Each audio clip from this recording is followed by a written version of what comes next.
పేరు కేటాయించు. నేను 10వ తరగతి చదువుతున్నాను. నేను నాగపట్ట గ్రామం నుండి వచ్చాను. ఈ రోజు నా గురించి మీతో కొన్ని విషయాలు చెప్పాలనుకుంటున్నాను. నేను నా నర్సరీ నుండి 6వ తరగతి వరకు మా ఊర్లో చదువుకున్నాను. 7వ తరగతికి ఈ పాఠశాలలో చేరాను. ప్రభుత్వం మాకు ప్రతి ఏటా స్కూల్ బ్యాగ్, పుస్తకాలు, యూనిఫామ్ మరియు తల్లికి వందనం అంటూ ఎన్నో పథకాలు తెచ్చి మా నాటి విద్యార్థులు చక్కగా చదువుకొని మంచి స్థానంలో ఉండటానికి చాలా సహాయం చేస్తున్నారు. ఈ యొక్క విషయంలోనే కాదు, ప్రతి దానిలో ప్రభుత్వం మాకు చాలా సహాయం చేస్తుంది. రోడ్ల విషయంలోనూ తినే ఆహారంలోనూ కూడా మాకు సన్నబియ్యం ఇస్తుంది. దీనికి నేను ప్రభుత్వానికి ధన్యవాదాలు చెబుతున్నాను. మా పాఠశాలలో మా ప్రిన్సిపల్ మేడం మరియు మా టీచర్స్ నాకు చాలా విషయాలు నేర్పించి సైన్స్ ఫేర్ మరియు వివిధ రకాల కాంపిటీషన్స్ తీసుకువెళ్తారు. మా పాఠశాలలో వివిధ రకాల ప్రయోగాలు చేయడానికి వివిధ రకాల ల్యాబ్స్ మాకు అందుబాటులో ఉన్నాయి.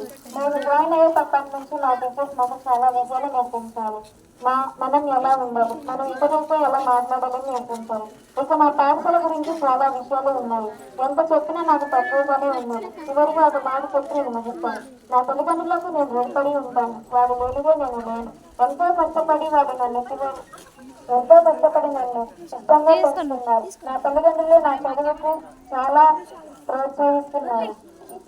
అందుకు నా తల్లిదండ్రులకు ధన్యవాదాలు చెబుతున్నాను.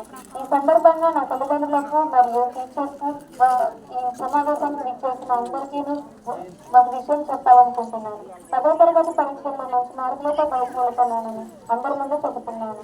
ఈ అవకాశం ఇచ్చిన మా ప్రిన్సిపల్ మేడంకి మరియు మా టీచర్స్ కు ఈ సమావేశానికి విచ్చేసిన అందరికీ నా హృదయపూర్వక ధన్యవాదాలు.